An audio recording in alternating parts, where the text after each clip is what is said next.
Al-Muqtazar fi Tafsir al-Quran, page 43 du Coran.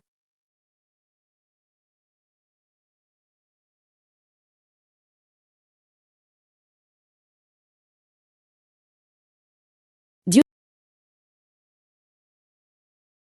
est le gardien de ceux qui croient, il les fait sortir des ténèbres dans la lumière, et ceux qui ne croient pas leur gardien tyran les font sortir de la lumière dans les ténèbres, ceux qui ont le feu y sont immortels. 257. N'avez-vous pas vu à qui Abraham a pèleriné dans son Seigneur, que Dieu le roi l'a amené, quand Abraham a dit, mon Seigneur, qui vit et meurt, il a dit, je vis et je meurs, Abraham a dit, Dieu apporte le soleil de l'Est, et il l'a apporté du Maghreb, celui qui ne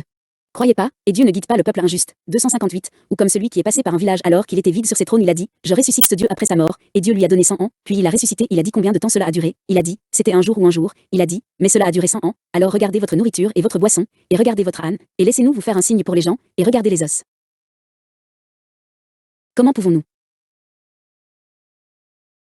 l'arracher et ensuite le couvrir de chair, et quand il est devenu clair pour lui, il a dit, je sais que Dieu est tout-puissant sur tout. 259.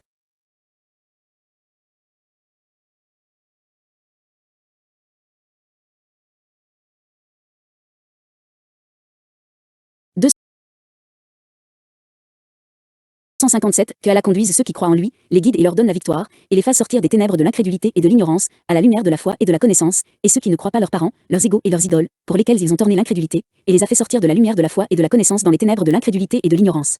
Quand Allah a mentionné les deux groupes, il a donné deux exemples des deux groupes, et il a dit, 258, as-tu vu, ô prophète, émerveillé par l'audace du tyran qui a discuté avec Abraham, la paix soit sur lui, dans la seigneurie de Dieu et son monothéisme, et cela s'est produit de lui parce que Dieu lui a donné le roi et l'a submergé. Alors Ibrahim lui a montré les attributs de son Seigneur, en disant, mon Seigneur, qui fait revivre et tue les créatures, le tyran dit obstinément, je salue et meurs en tuant qui je veux et en pardonnant qui je veux, alors Abraham, que la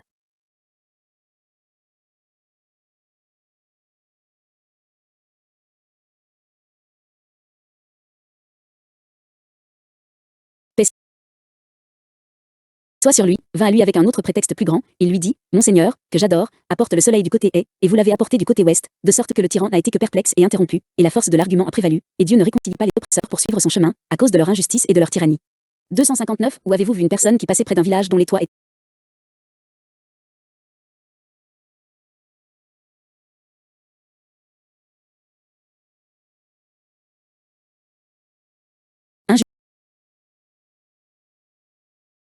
injustice et de leur tyrannie. 259. Où avez-vous vu une personne qui passait près d'un village dont les toits étaient tombés, dont les murs avaient été détruits, et dont les habitants avaient péri, et qui était devenu désolé et désolé, cet homme dit avec émerveillement, comment Dieu peut-il faire revivre les gens de ce village après sa mort? Alors Dieu l'a tué pendant 100 ans, puis il l'a ranimé, et lui a demandé, et il lui a dit, depuis combien de temps es-tu mort? Il m'a répondu, je suis resté un jour ou un jour. Il lui dit, mais je suis resté sans en complètement, alors regardez ce qu'il y avait avec vous de nourriture et de boisson, ici il reste tel qu'il est inchangé, bien que le changement le plus rapide soit la nourriture et la boisson, et regardez votre âne mort, et laissez-nous vous faire un signe clair pour les gens indiquant la capacité de Dieu à les ressusciter, alors regardez les os de votre âne qui ont été dispersés et divergents, comment les soulever et les joindre.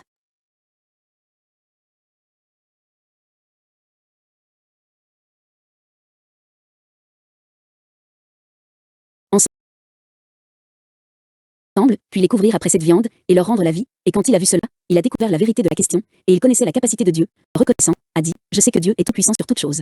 Parmi les bienfaits des versets, l'une des plus grandes caractéristiques des gens de foi est qu'ils sont guidés et perspicaces par Dieu tout-puissant dans toutes leurs affaires religieuses et mondaines, contrairement aux gens incrédules.